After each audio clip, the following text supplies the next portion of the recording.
René Teboul, adhérez-vous à l'idéal de la confrérie tout entier inclus dans la maxime Deconantus non bilivus, deconibus ferpectus cognitas, qu'on peut assez fidèlement traduire par les plus déconnants ne sont pas ce qu'on croit, les plus déconneurs sont parfaitement connus.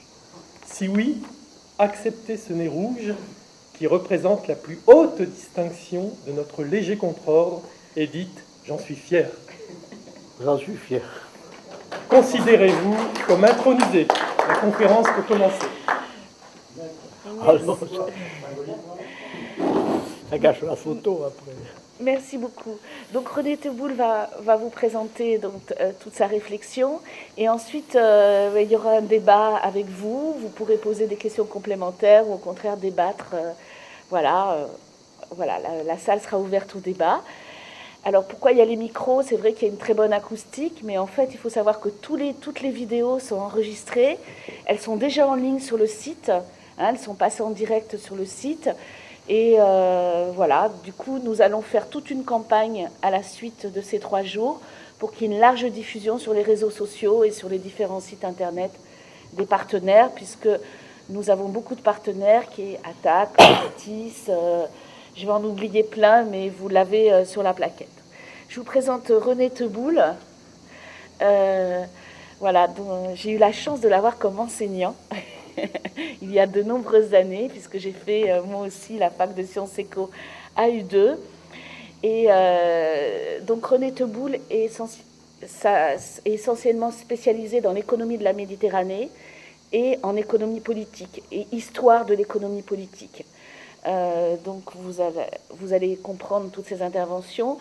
Je vais simplement vous parler de ses dernières publications, puisque sa carrière est très longue et très riche de différentes publications. Riche, non. Voilà. Longue, oui.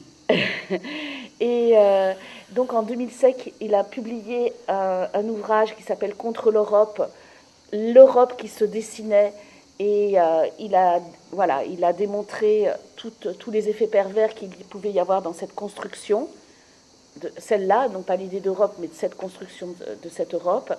En 2012, il a publié avec d'autres auteurs, c'est un ouvrage collectif, Israël-Palestine, la guerre de l'eau n'aura pas lieu.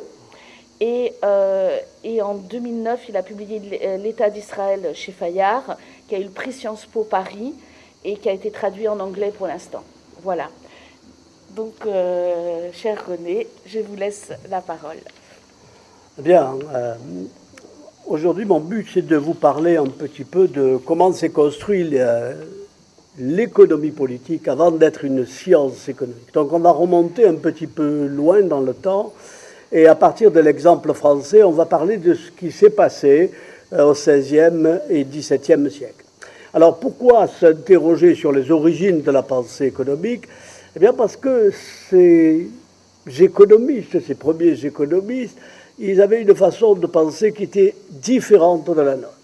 Alors comment s'y prenaient-ils? Eh bien ils partaient de l'expérience vécue. Donc ils partaient des faits qu'ils observaient, et on appelle ça une démarche inductive. On part des faits et puis on en tire des conclusions.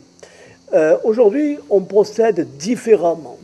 Comme l'économie, aujourd'hui, ne se veut plus une économie politique, mais une science économique, elle prétend assumer une méthodologie hypothético-déductive. Qu'est-ce que ça veut dire? Ça veut dire qu'on part d'une hypothèse, on fait un modèle et puis on vérifie si les faits sont conformes à l'hypothèse de départ. Alors, je vais vous donner un exemple pour bien montrer de quoi il s'agit. Donc, notre schéma, ça serait le suivant. On fait une hypothèse. Cette hypothèse peut être n'importe laquelle d'ailleurs. Et ensuite, on fait un modèle.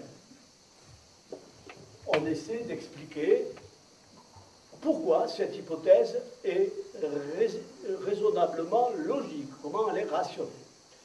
Et puis ensuite, on vérifie si les conclusions de ce modèle se vérifient dans la réalité. S'il y a un écart entre le test et l'hypothèse, eh bien, on est censé corriger cette hypothèse. Alors, ce schéma, il apparaît frappé au coin du bon sens. En réalité, c'est un schéma qui est inopérant pour les économistes. Alors, regardons un peu de plus près, je vais vous prendre juste un petit exemple. En économie, il y a un modèle qui est très célèbre, qui est canonique, si on peut dire, qui s'appelle la courbe de Phillips. Et cette courbe de Phillips, elle met en relation la hausse du salaire nominal avec le chômage. Donc, on suppose qu'il y a une relation entre le salaire et le chômage. Et comme on suppose que le salaire pèse sur l'emploi, eh bien, on suppose aussi que cette relation est négative. Qu'est-ce que ça signifie? Ça signifie que, dans notre hypothèse, une hausse du salaire entraîne forcément une hausse du chômage. Voilà ce que ça veut dire. Donc, la conclusion, c'est qu'on ne peut pas avoir les deux en même temps, c'est-à-dire un faible chômage et une faible inflation. Et donc, les politiques doivent choisir entre l'un ou l'autre. Alors, cette courbe de Phillips, elle a d'abord été testée. Elle a été testée sur une période qui va de 1858 à 1957. Et donc, on a vérifié que cette courbe existait. Mais, ce qui est intéressant pour nous, c'est qu'ensuite, cette courbe a disparu. On parle de la disparition de la courbe de Phillips. Alors, qu'est-ce que ça veut dire? Ça veut dire que, concrètement, on est passé, dans les années 70, 80, 90, à une forme de ce type. On a une espèce de gribouillage informe et une absence de relation négative. Certains ont commencé à dire que peut-être il y avait une troisième valeur. Relation positive. Alors, à partir de là, c'est là où on voit toute la malice des économistes. Vous voyez que les économistes doivent rectifier leurs hypothèses. Et dans les économistes, on dit en fait, on lit mal cette courbe de Phillips. En fait, si on la regarde correctement, on s'aperçoit qu'elle est faite de plusieurs courbes de Phillips. Et donc, ils en ont déduit qu'il y avait une courbe ici, une courbe là, une autre courbe ici, etc. Et donc, ils ont travaillé d'arrache-pied pour démontrer que la courbe se déplaçait au fur et à mesure que les individus faisaient l'apprentissage de l'inflation. Et cette idée d'un déplacement de la courbe de Phillips, c'est quelque chose d'extrêmement important, parce que c'est ce qui justifie les plans d'austérité et les luttes contre l'inflation. Au fond, si la courbe de Phillips se déplace en permanence, ça veut dire qu'on ne peut plus combattre le chômage par l'inflation. Donc il faut d'abord et avant tout combattre l'inflation. Donc, ce qui est intéressant dans ce modèle, c'est pas qu'il soit canonique, il est quand même le cœur de toutes les politiques économiques récentes. Ce qui est intéressant, c'est pas que ce modèle soit vrai ou soit faux, mais c'est surtout pour bien comprendre comment raisonnent les économistes. Dans les économistes raisonnent à partir d'une hypothèse, mais sans se poser la question de quelle est cette hypothèse. Qu'est-ce que nous voyons dans cette hypothèse? Au fond, que la hausse du salaire entraîne le chômage. Pourquoi se pose-t-on cette question? Donc ça veut dire qu'on a déjà une idée reçue sur le fait que le salaire, la hausse des salaires, c'est quelque chose de très mauvais sur l'emploi. Il ne reste évidemment plus qu'à l'expliquer rationnellement, mais peut-être essayer de voir si ça fonctionne. Donc ça, c'est ce qu'on appelle la démarche hypothético-déductive ou inductive. Alors ce qui m'intéresse, moi, dans les auteurs d'Ancien Régime, c'est qu'ils marchent à l'envers. Au fond, ils partent de l'expérience vécue, ils regardent l'économie, comment elle fonctionne, et à partir de l'expérience de ce qu'ils ont observé, eh bien, ils vont essayer d'en déduire des pratiques pour modifier la réalité. Alors, les économistes sont quand même, les économistes d'Ancien Régime, ce sont des économistes d'abord volontaristes, qui pensent que si on s'y prend correctement, eh bien on peut modifier la réalité et l'améliorer. Les économistes orthodoxes, au contraire, ceux qui dominent aujourd'hui, ce qui forment 95% de la profession, ils considèrent qu'au contraire, l'économiste ne peut que décrire la réalité, et il montre que de toute façon, on ne peut pas agir sur le réel, que si on essaie d'agir sur le réel, eh bien ce réel, il va nous revenir dans la gueule. Donc l'idée, ça veut dire que si on essaie d'agir sur le chômage en augmentant l'inflation, c'est-à-dire en augmentant les salaires nominaux, eh bien, ça veut dire que cette inflation, nous la payerons plus tard. Donc, le petit plus de croissance et d'emploi qu'on aura grâce à une petite inflation, eh bien, ce petit plus disparaîtra, sera anéanti par des mécanismes régulateurs naturels qui nous feront payer ces excès. Alors,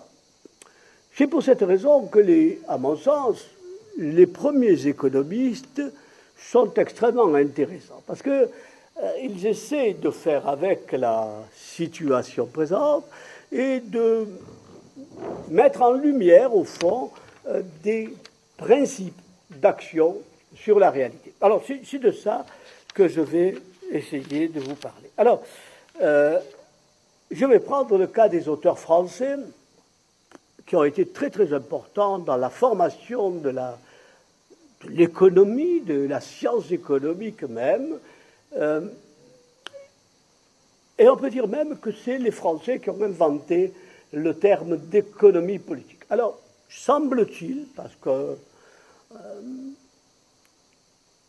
on ne sait pas s'il n'y a pas d'autres textes qui emploient ce terme d'économie politique, ce texte d'économie politique apparaît en 1615.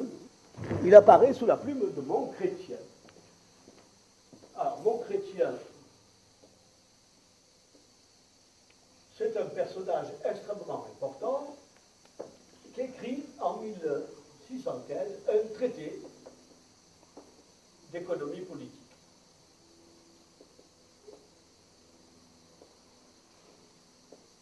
Alors, il est à noter que Montchrétien n'est pas un économiste de profession. Évidemment, la profession n'existe pas encore. C'est un auteur de théâtre. Et c'est un auteur de théâtre qui est encore édité dans la Pléiade. Donc c'est un homme qui a fait une carrière de dramaturge extrêmement intéressante et qui est reconnu comme étant une étape importante dans l'évolution du théâtre français. Alors, que fait Montchrétien? Montchrétien, il fait un traité d'économie politique. Et ce qui est intéressant pour nous, c'est comment il s'y prend. Il prend un grand livre, qui est le livre de Jean Bodin, qui s'appelle « Les 6 livres de la République », qui est publié en 1576. Et il prend ce livre, qui est énorme, c'est 6 volumes. Dans l'édition française actuelle, il doit y avoir 1800 pages, quelque chose comme ça. Mais Jean Bodin traite de la société en général. Et il parle du droit, de l'économie, de la politique. Et Montchrétien, lui, va réduire son champ d'investigation et il ne va parler que de l'économie politique, ou plus précisément de la politique économique qu'on doit faire. Donc, c'est un peu comme s'il avait découpé dans l'ouvrage de Jean Bodin tout ce qui ressort de l'économie politique. Donc, il découpe en mettant bien l'accent sur cette chose-là. Alors, l'idée principale qui ressort de l'ouvrage de Montchrétien est assez simple. Il s'adresse au roi et puis il dit « Écoutez, vous qui êtes le roi, vous avez la responsabilité de vos sujets. Eh bien, le royaume ne pourra être prospère si vous n'assurez pas vous-même la prospérité de ces sujets. » Donc, il montre que la France, en tant qu'idéal politique, ne peut pas exister sans un bien-être matériel convenable, suffisant. Donc c'est ça qu'il va démontrer. Et donc il va faire la leçon au roi pour lui expliquer non seulement pourquoi il doit être un homme politique interventionniste dans l'économie, mais il va lui dire aussi comment il va faire.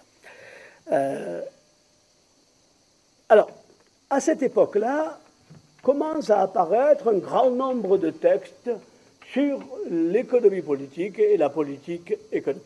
Alors, parmi tous ces textes qui sont très nombreux, qui partent d'ailleurs un petit peu dans tous les sens, il y a des textes qui sont restés, notamment les textes de Sully.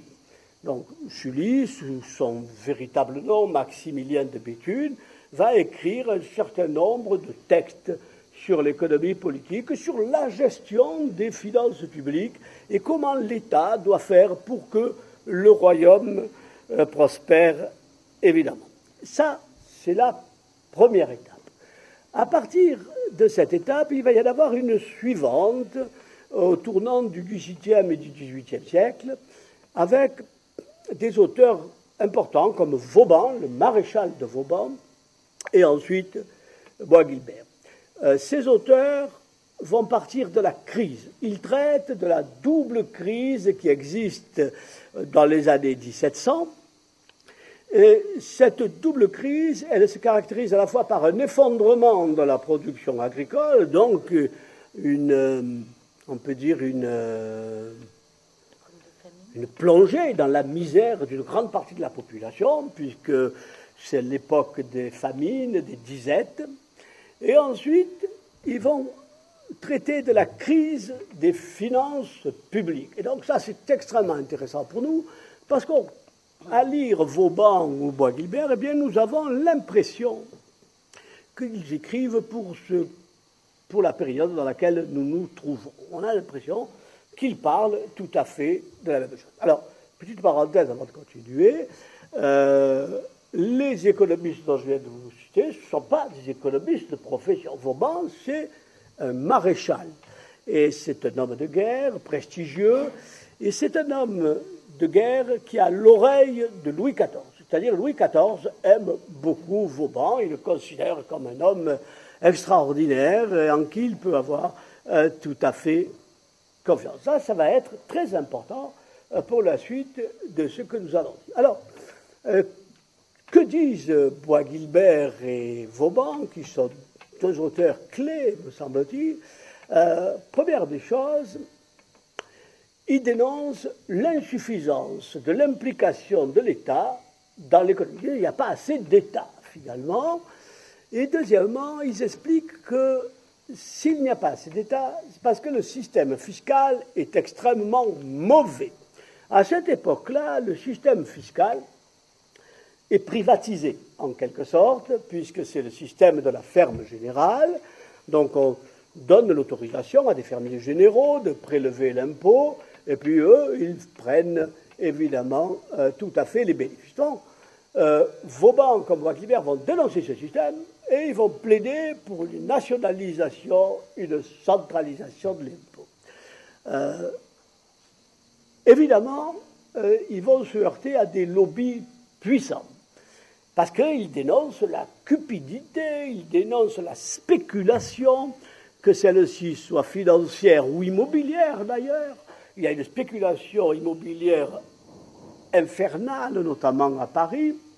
Et donc ils dénoncent cette spéculation dans des termes qu'on pourrait reprendre pratiquement aujourd'hui. Et donc, évidemment, ils se font des ennemis. Mais ce qui est très intéressant pour nous, c'est que ces ennemis, ils sont plus puissants finalement que le roi. Donc, curieusement, on a souvent l'image d'un Louis XIV qui est un monarque absolu, qui a accès à tous les pouvoirs, mais Louis XIV est obligé de s'incliner, de condamner Vauban et de le mettre provisoirement en prison après avoir fait brûler son texte qui s'appelle La Vie Moraine. Alors, donc ça c'est une leçon, parce que si on peut dire, Louis XIV est obligé, pour des raisons trop longues à expliquer ici, de plier face aux exigences des marchés financiers. Alors, la troisième période, donc après celle-ci, ça va être la période qui précède tout de suite la Révolution française. Donc, c'est ce qu'on appelle les physiocrates. Et les physiocrates disent quelque chose qui est extraordinaire.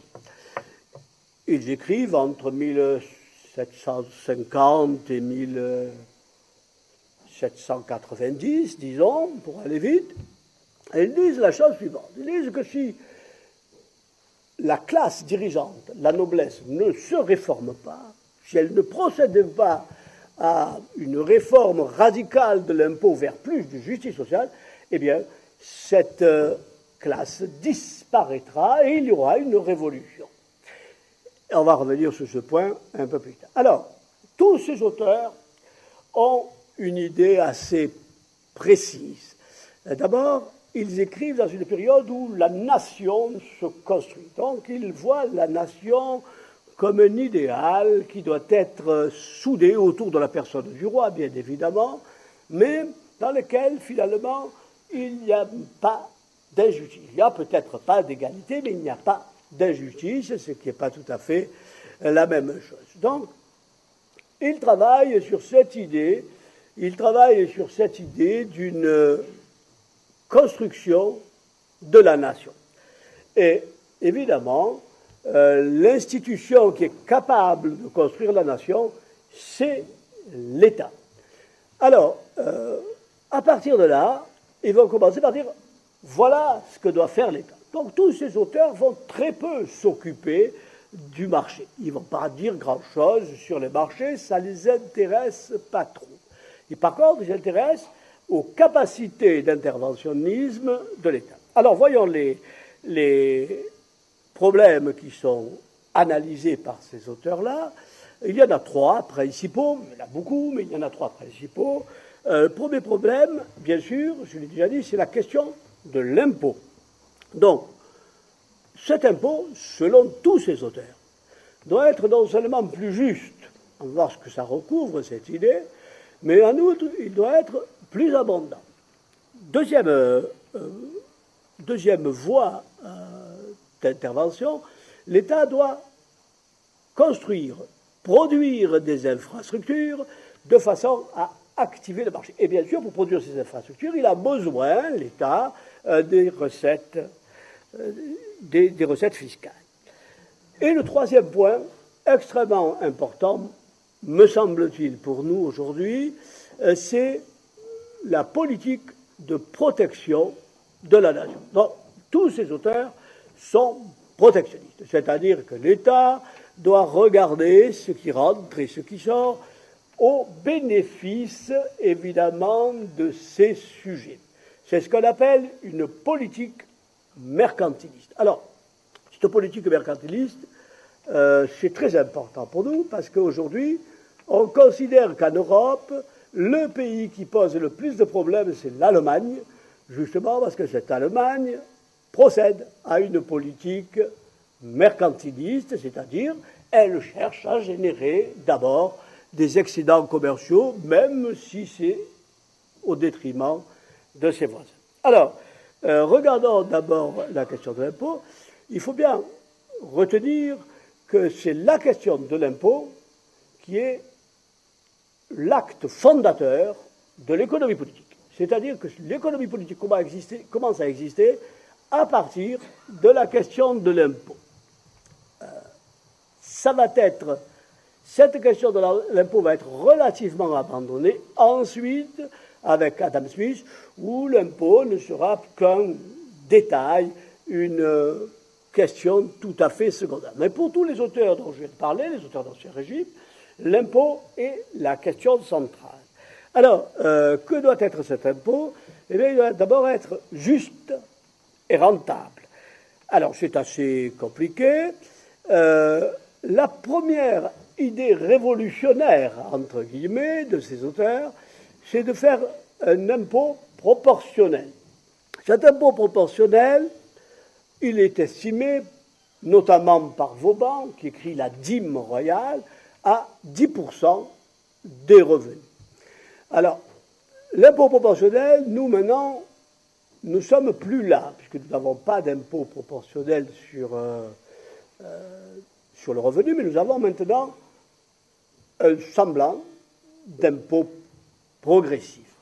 Donc, à l'époque, c'est une idée révolutionnaire parce que les nobles et les membres du haut clergé ne payent pas d'impôts. On considère que ce sont eux qui ont créé la France, qui ont construit le royaume, et donc, à ce titre-là, vu leur responsabilité historique, eh bien, ils peuvent être exemptés d'impôts. Donc, tous ces économistes commencent par affirmer justement l'économie politique en luttant contre ce type de privilège. Ils considèrent que tout le monde doit payer des impôts sur le revenu. Alors, cet impôt sur le revenu est considéré comme juste. Bon, il y a des détails que je passe. Vauban et Bois-Guilbert ne sont pas d'accord parce que Vauban pense encore qu'on peut recueillir un impôt en nature et Bois-Guilbert pense que c'est une idée qui est complètement archaïque, ce qui est déjà vrai à cette époque-là. En tous les cas, ils ont cette idée d'augmenter donc l'impôt sur le revenu, mais de supprimer les impôts qui taxent la consommation, notamment les péages, les octrois. Ces péages, ces octrois augmentent le prix des marchandises, ils pèsent sur la consommation et ils nuisent à la fluidité de l'économie et à son dynamisme. Donc, ils veulent centraliser l'impôt, ils veulent qu'il soit public et non plus privé, et ils veulent également supprimer les taxes annexes. Vous voyez, c'est une idée, l'idée d'un impôt proportionnel et général sur le revenu, elle apparaît à la fin du XVIe siècle. Et il va falloir plus de 2 siècles pour que cette idée rentre dans les mœurs, c'est-à-dire il va falloir attendre la Révolution française. Et on a l'impression, en regardant ces auteurs, que c'est seulement parce qu'il y a eu une révolution, finalement, qu'on a pu faire une réforme d'aussi grande ampleur. Mais par avant, les lobbies, les groupes de pression étaient trop importants pour qu'on arrive à mettre en place une véritable réforme juste de l'impôt. Alors, au passage, je signale qu'il y a des textes vers la fin du XVIe siècle qui commencent à trouver des recettes pour l'État en disant ben, il y a une solution. Il y a une solution, c'est confisquer les biens de l'Église. Donc nos premiers économistes, vous voyez, qui sont bien plus audacieux que ceux d'aujourd'hui, puisque aucun économiste d'aujourd'hui annoncerait qu'il faut nationaliser les biens de l'Église. Personnellement, je suis pour. Hein, voilà. Mais oui, il ne suffit pas d'avoir raison. Non, l'idée de l'importance de cet impôt, de cette histoire de l'impôt, c'est qu'il ne suffit pas d'avoir raison, une idée juste pour que cette idée s'applique. Il faut d'abord qu'il y ait une catastrophe pour que cette idée se mette en place sur les débris des anciennes formes. Alors, la Révolution française a permis la réforme de l'impôt, la guerre de 14-18 a permis la progressivité de l'impôt, et la guerre de 39-45 a permis de mettre en place un État-providence que, aujourd'hui, on est en train d'essayer de diminuer par tous les moyens. Alors, il va y avoir ensuite, avec les physiocrates, et François Quesnay est le plus important des physiocrates, j'aurai l'occasion d'en reparler, il va y avoir avec François Quesnay une nouvelle idée qui va être émise à propos justement de l'impôt, et ça va être l'impôt sur le capital. Alors ça c'est extraordinaire parce que les physiocrates sont du côté de la noblesse et du roi, ils veulent consolider le pouvoir de la noblesse du roi, mais en même temps ils pensent que cette noblesse ne survivra pas si elle ne réforme pas l'impôt dans le sens d'un impôt sur le capital. Donc c'est François Quesnay qui avance cette idée. Il analyse d'une manière assez rigoureuse la circulation des marchandises dans le royaume, et puis il dit la chose suivante. taxer les revenus, ça revient à taxer la consommation. Taxer la consommation, ça nuit aux pauvres, évidemment, puisque les prix des marchandises augmentent. Donc la seule chose qu'on peut taxer, ce sont le capital, c'est-à-dire la rente agricole principalement. Évidemment, si on taxe la rente agricole, on taxe directement les gros propriétaires fonciers. Alors, cette idée d'impôt sur le capital, c'est-à-dire un impôt unique sur le capital, au lieu de faire des impôts sur la consommation, sur les revenus, il propose qu'on taxe que et exclusivement les revenus du capital. Contrairement à ce qu'on pourrait croire, c'est une idée qui a été reprise par deux autres économistes extrêmement importants. Le premier, c'est Léon Walras. Léon Walras reprend cette idée d'impôt sur le capital. Et le second, c'est Maurice Allais. Maurice Allais, le seul prix Nobel d'économie français, qui est d'ailleurs négligé par les économistes français. C'est un auteur qui est apprécié par les économistes étrangers, japonais, américains, mais pas par les économistes français qui le considèrent comme un excentrique. Alors, en tous les cas, cette idée d'impôt sur le capital, évidemment, elle est extrêmement importante, mais elle est découverte à la fin des années 1700 comme une méthode de sauver ce qui peut être encore sauvé. Alors, donc là, c'est important. Le deuxième point, bien sûr, c'est que l'État doit investir. Alors, les premiers économistes, tous, sans discontinuité, de Montchrétien jusqu'à Quédet, mettent l'accent sur le fait que l'État doit dépenser énormément pour construire des routes, des canaux, pour irriguer l'ensemble de l'économie. Donc, évidemment, c'est à ça que doit servir l'impôt. Alors, quand ces auteurs considèrent que l'État doit investir dans les infrastructures, ils poursuivent un double but. Premier but, je l'ai dit, c'est d'irriguer le marché et de faire en sorte que les flux de marchandises circulent plus rapidement dans la nation. Ils craignent cette immobilisation des marchandises qui ralentirait la circulation de la richesse et donc qui appauvrirait le pays. Mais le deuxième point est tout aussi important. C'est que si on construit des routes et des canaux, c'est pour unifier la nation, pour faire en sorte que la nation ce soit une entité collective facilement identifiable. Les textes des économistes sont nombreux qui justifient le fait de construire des routes pour arriver rapidement aux frontières et défendre les frontières contre nos voisins belliqueux. C'est important, parce que cette idée de nation qui émerge à partir du XVIe siècle et qui va se développer jusqu'au XIXe siècle, qui ne va pas être combattue, qui va se développer au contraire, c'est une idée à la fois défensive, mais en même temps c'est le constat.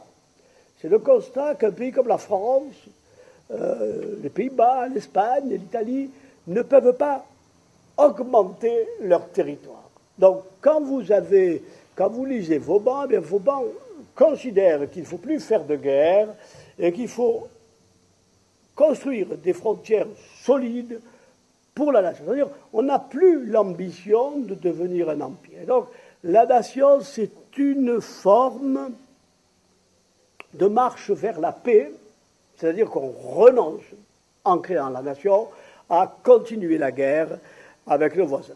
Alors, Vauban a écrit des tas de textes sur les frontières de la France. Il les justifie comme des frontières physiques, des fleuves, des montagnes, etc.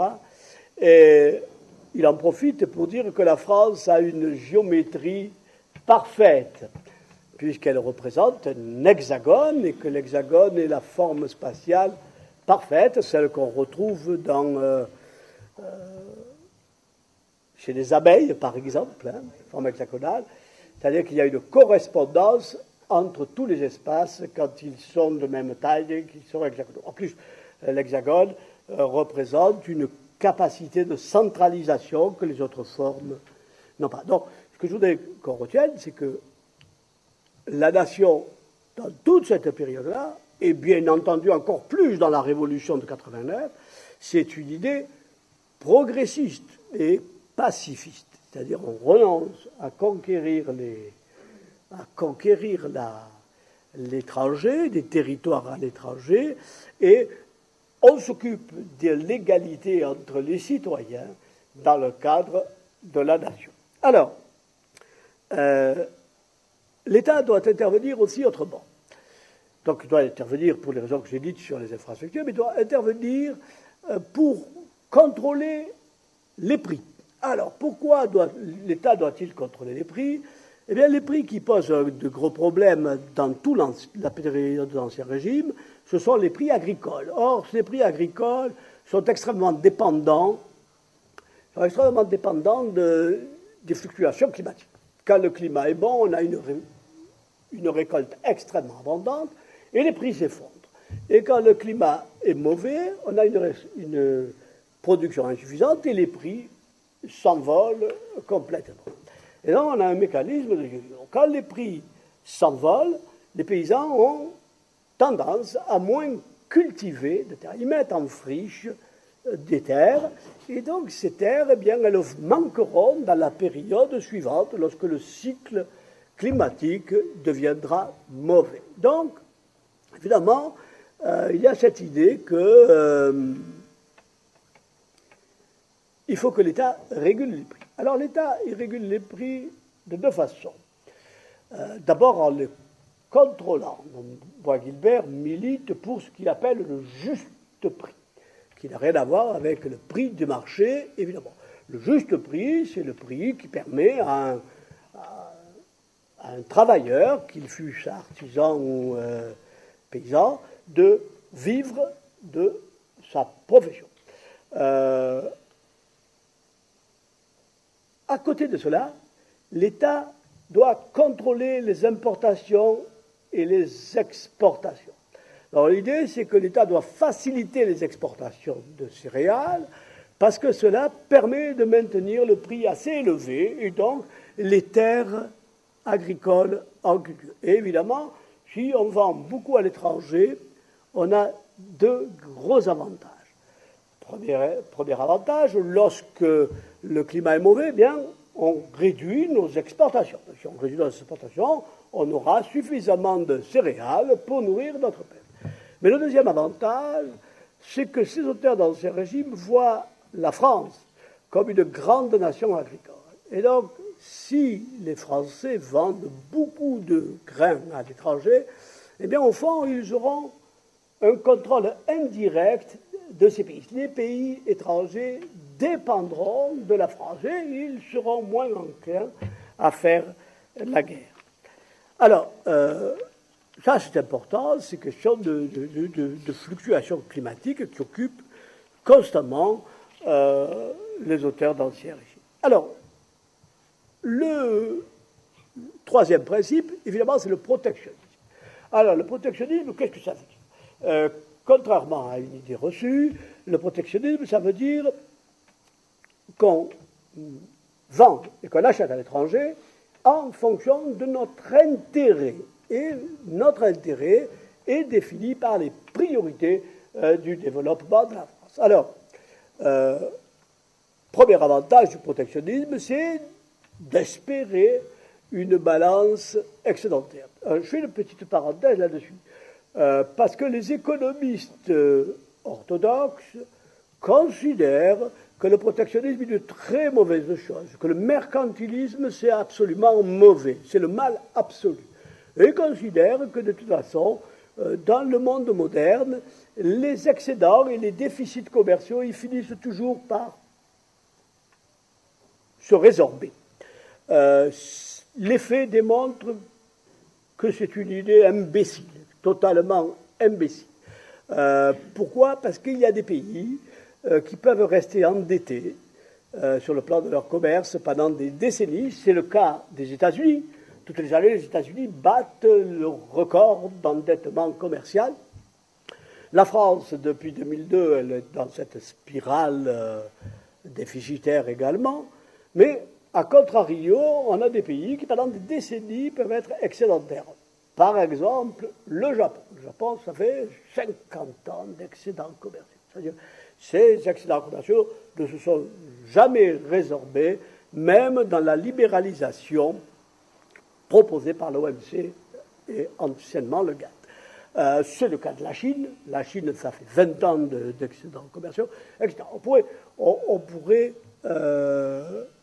continuer longtemps.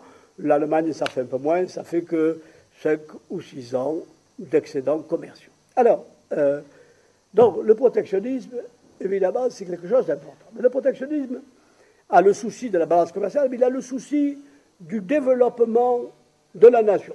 La règle des économies dans ce régime est relativement simple. On achète à l'étranger ce qu'on est incapable de produire sur notre sol.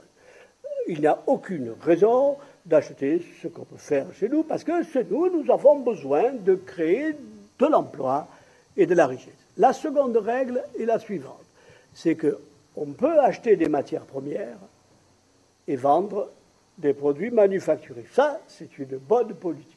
Mais vendre des matières premières et acheter des produits manufacturés est une imbécilité qui conduit au chaos et à la pauvreté. Alors, il y a des tas d'exemples de cela. On pourrait penser aux pays d'Afrique qui vendent depuis des décennies leurs matières premières, et cela n'a jamais amélioré leur bilan en termes de développement.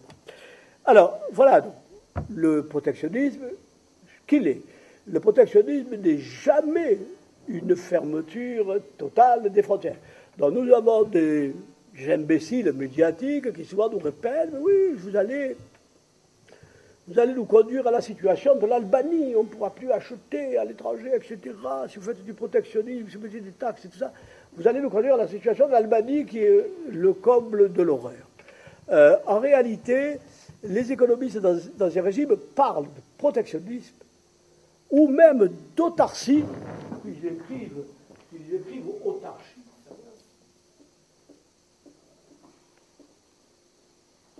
Mais seulement dans le cadre que je viens de vous indiquer, c'est-à-dire veiller au bon équilibre de la balance commerciale. Alors, l'autre point important des premiers économistes français, c'est de réfléchir à la forme de la société. Ils se rendent compte qu'une bonne politique économique, elle doit contribuer à une harmonie entre les classes, à un équilibre. Donc ça, ils ont un souci de l'équilibre social. Alors, ce qu'il faudrait ajouter, c'est que l'ensemble de ces économistes considèrent l'économie comme quelque chose de relativement stable. Ce n'est pas des gens qui sont farouchement orientés vers la croissance économique. Par exemple, quand vous lisez Bois-Guilbert, Bois-Guilbert signale qu'il y a 200 professions en France. Et que ces 200 professions, pas une de plus, pas 201, pas 199, elles doivent être capables de vivre de leur travail. Donc on doit préserver l'équilibre entre les professions. Il n'est absolument pas question que la France se délite en renonçant à une profession. Donc, Bois-Guilbert va signaler très souvent que la politique économique de l'État est injuste parce qu'elle pousse un certain nombre de Français à immigrer, à aller exercer leur profession ailleurs. Et qu'au contraire, cette profession manque dans l'équilibre entre les classes. Donc ça, c'est quelque chose de très important. Même s'ils défendent farouchement l'agriculture, ils sont pour une forme d'équilibre stable, arriver à ce que l'économie et la société soient harmonieuses et stabilisées pour des années à venir. Alors, au passage, ils justifient d'ailleurs cette analyse par la Bible. Ce sont des grands lecteurs de la Bible, évidemment, comme on devrait s'y attendre. Et il parle toujours d'un âge d'or. Le plus explicite sur ce point, c'est Bois-Guilbert, qui parle de l'âge d'or. Au fond, l'âge d'or, c'est quand il y avait l'agriculteur et l'éleveur. Il y avait un équilibre. Et il considère d'ailleurs que cet équilibre est faussé à cause de la monnaie. Ce sont les flux financiers qui vont permettre aux riches de sous-payer ce qu'ils achètent et de vendre au-dessus de son juste prix ce qu'ils vendent. Et donc, évidemment, c'est la monnaie qui est critiquée. La monnaie, elle est critiquée en tant qu'elle peut être théorisée, c'est-à-dire qu'elle sort à un moment donné de son idéal de fluidité. Donc elle n'est pas neutre, la monnaie. Si cette monnaie est complètement thésaurisée, eh bien, elle va freiner le circuit économique et elle va générer des inégalités extravagantes par le biais de spéculations diverses et variées. Quand les auteurs d'Ancien Régime en appellent à la Bible, ils rappellent la valeur centrale du travail. Donc, ce sont des gens qui pensent que le travail, c'est important, bien sûr, mais le travail n'est pas là pour mesurer la valeur, en quelque sorte. Le travail, c'est un objectif moral. Et bien sûr, les financiers qui peuvent s'enrichir dans la spéculation ne sont pas des gens qui travaillent. Et donc, évidemment, il y a une mise en valeur nécessaire de cette valeur. Alors, chez les physiocrates, ça va très loin, parce que les physiocrates qui défendent quand même la noblesse, ils critiquent tout à fait la noblesse, en disant cette noblesse, au fond, elle est libertine, elle est hédoniste, elle pense son temps qu'à dépenser, à faire la fête, à aller fréquenter des femmes de mauvaise vie, à consommer des produits de luxe, etc. Et donc c'est une très mauvaise chose. Ces nobles, ils devraient s'occuper en priorité de leur propriété, utiliser leur argent, leur capacité à investir dans la terre pour améliorer le sort du commun. Et donc, une partie de l'œuvre des physiocrates est inscrite dans cette pédagogie, au fond. Ils font la leçon à l'élite, leçon qui, comme on s'en doute bien, ne peut rester que lettre morte. Ils font la pédagogie à cette élite en disant voilà comment vous devez vivre, vous devez respecter un certain code moral, ne pas avoir des consommations trop ostentatoires, etc. Alors, le pire de tous les physiocrates, c'est Mirabeau, notre cher Mirabeau, dont le fils a donné son nom au cours Mirabeau d'Aix-en-Provence. Et Mirabeau, le père, c'était un vrai bonnet de nuit. C'est-à-dire qu'il fallait que les nobles se couchent tôt, selon lui, se lèvent tôt, et qu'ils, surtout, ils ne consomment pas, et qu'ils passent leur temps à réinvestir. Son fils se détachera de ce mode tout à fait austère, puisqu'il attrapera la vérole dans les bordels de la capitale. Mais c'est intéressant parce que vous voyez qu'à cette époque-là, cette époque très trouble, on se pose la question qu'est-ce qu'il est normal de consommer, qu'est-ce qu'il est normal d'utiliser, comment doit-on utiliser son argent quand on est riche, etc.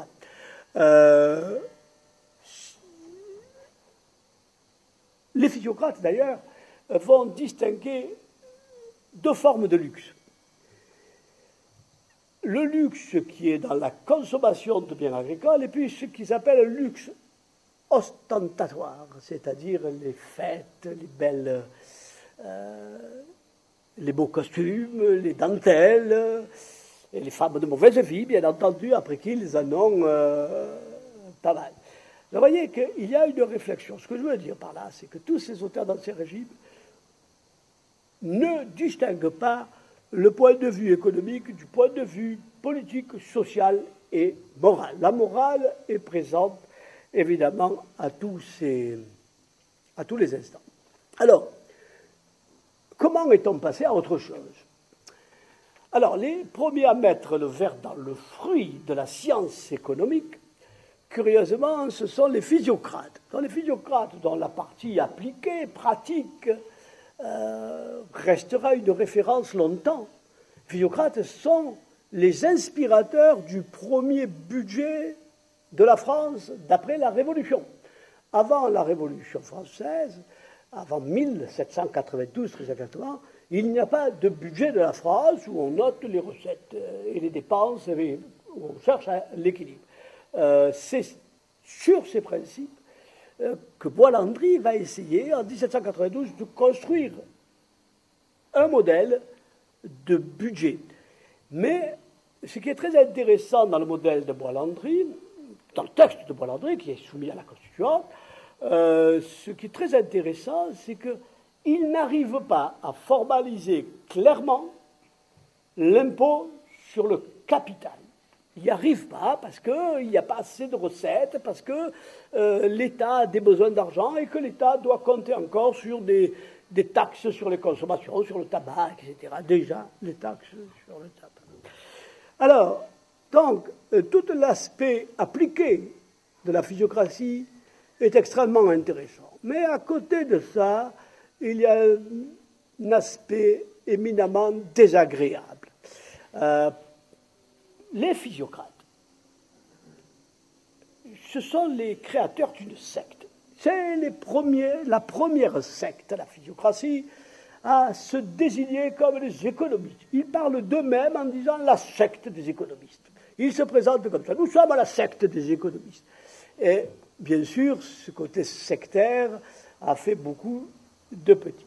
Alors les physiocrates, ils ont cette particularité très intéressante, c'est que d'abord ils se présentent comme une secte, mais ensuite ils inventent des mots.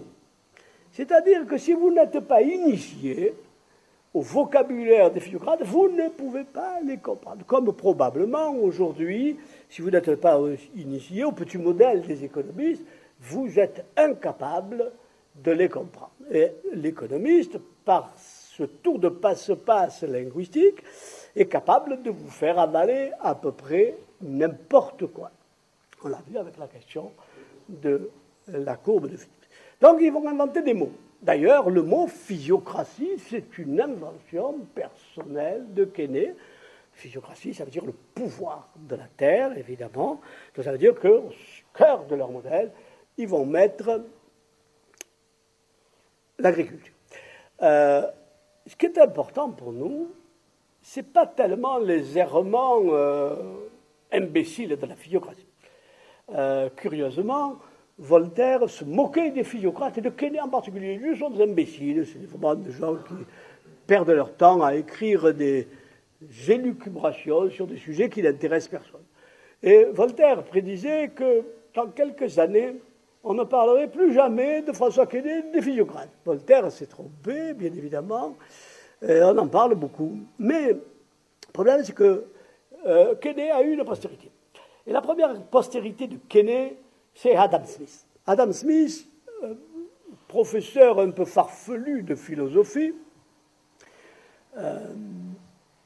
il vient en France et il rencontre Quesnay. Et il est fasciné par les formes de modélisation de Quesnay. Et c'est à partir de là que l'économie politique va bifurquer vers la science économique et vers une démarche qu'on pourrait dire à la fois métaphysique et déductive. Alors, beaucoup d'auteurs font cette lecture de l'histoire de la pensée. Je vous cite un nom qui est intéressant, c'est Murray Rothbard. Murray Rothbard est un auteur extrêmement intéressant. Il a écrit un ouvrage qui s'appelle Before Smith. Et cet ouvrage, bien sûr, avant Smith, tente de démontrer qu'avant Smith, l'économie politique était fondée sur des bons principes, des principes de pratique, de gestion des finances publiques intéressants. Et qu'après Smith, au contraire, l'économie est devenue trop théorique, abstraite, métaphysique, reposant sur des concepts complètement idiots. Il cite par exemple l'idée de valeur-travail. La valeur-travail, c'est quelque chose qu'on n'a jamais vu. Personne n'a rencontré la valeur-travail. Et on connaît les élucubrations de Smith ou de Ricardo pour démontrer que derrière les prix, si on est très instruit, si on est économiste en un mot, eh bien on peut voir la valeur-travail. On peut comprendre la valeur-travail. Alors, on va par parenthèse. C'est un auteur assez curieux parce que c'est un vrai libéral, mais un vrai de vrai. C'est pas un libéral qui fait les choses à moitié. Je ne suis pas proche de ses idées, bien sûr, mais c'est un vrai libéral en ce sens que lui, il compte supprimer, il aimerait supprimer toutes les frontières, les États, les banques centrales et que chacun imprime sa monnaie. Il veut supprimer l'armée, il veut supprimer la police, etc. Donc c'est en quelque sorte un anarchiste de droite, bien évidemment, parce qu'il croit au profit. Il est un des créateurs de ce qu'on appelait les libertariens. C'est un libertarien, hein, mais au moins il est conséquent. Disons que dans sa philosophie, il est conséquent. Il ne fait pas l'apologie du marché pour après demander le soutien de l'État à ces mêmes marchés, comme le font tout un chacun. Alors, après Smith, bien sûr, on va voir se développer toute cette économie extrêmement abstraite et désagréable qui nous explique justement la main invisible du marché.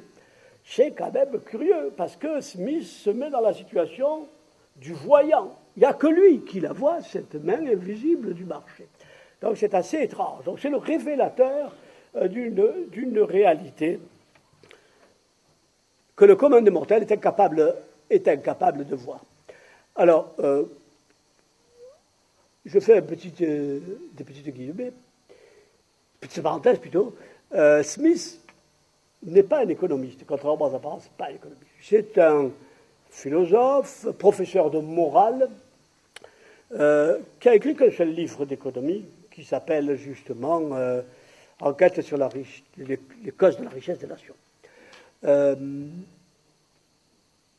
un professeur de philosophie qui était par ailleurs assez médiocre. C'est-à-dire que s'il n'avait pas fait d'économie, on ne se serait plus jamais rappelé de ses idées.